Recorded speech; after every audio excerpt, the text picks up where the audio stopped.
Late one night in Medina, Umar ibn al-Khattab RadiAllahu was walking alone through the streets, checking on the condition of his people. Even though he was the ruler of one of the greatest empires in the world, he never felt comfortable sleeping while knowing that someone under his leadership could be suffering.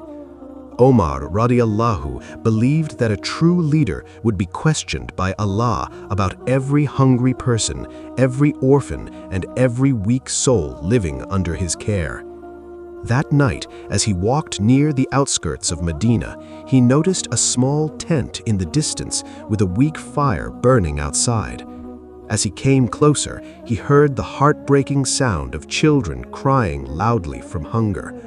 Umar RadiAllahu slowly approached the tent and saw a tired mother sitting beside a boiling pot while her small children cried around her in pain and exhaustion.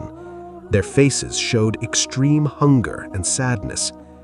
Umar gently asked the woman, "Why are your children crying?" The woman replied with a heavy voice, "Because they are hungry." Umar then looked at the pot and asked, "What are you cooking for them?" The woman answered with painful words, "There is nothing inside except water. I am only boiling water so my children think food is being prepared. I hope they will eventually fall asleep while waiting." Imagine the pain of a mother pretending to cook because she has absolutely nothing to feed her children. Then the woman said words that deeply shook Umar. She said, "Allah will judge between us and Umar because he does not care about our condition." The woman had no idea that the man standing before her was Umar ibn al-Khattab himself. Hearing this, Umar felt his heart tremble with fear and sadness. Tears filled his eyes because he realized that children in his land were sleeping hungry while he would one day stand before Allah and answer for them. Without wasting a single moment, Umar rushed quickly to the Bayt al-Mal, the public treasury of the Muslims. He filled a large sack with flour, oil, dates, and other food supplies.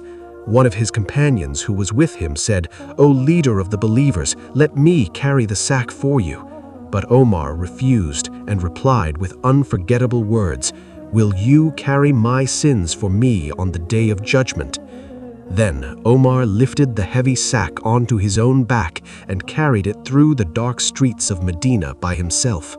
The leader of a massive empire was carrying food like an ordinary servant because he feared Allah more than anything else in this world. When Umar returned to the tent, he immediately began preparing the food with his own hands. He lit the fire, cooked the meal, and personally served the hungry children. Some narrations mention that smoke from the fire could even be seen passing through his beard while he cooked. Finally, the food was ready and the starving children began to eat. Slowly, their crying stopped. Their sad faces changed into smiles. Soon, the children started laughing and playing happily again. Umar sat quietly nearby watching them with relief and emotion.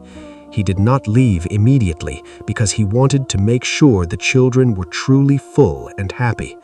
Only after seeing them smile did Umar feel peace in his heart.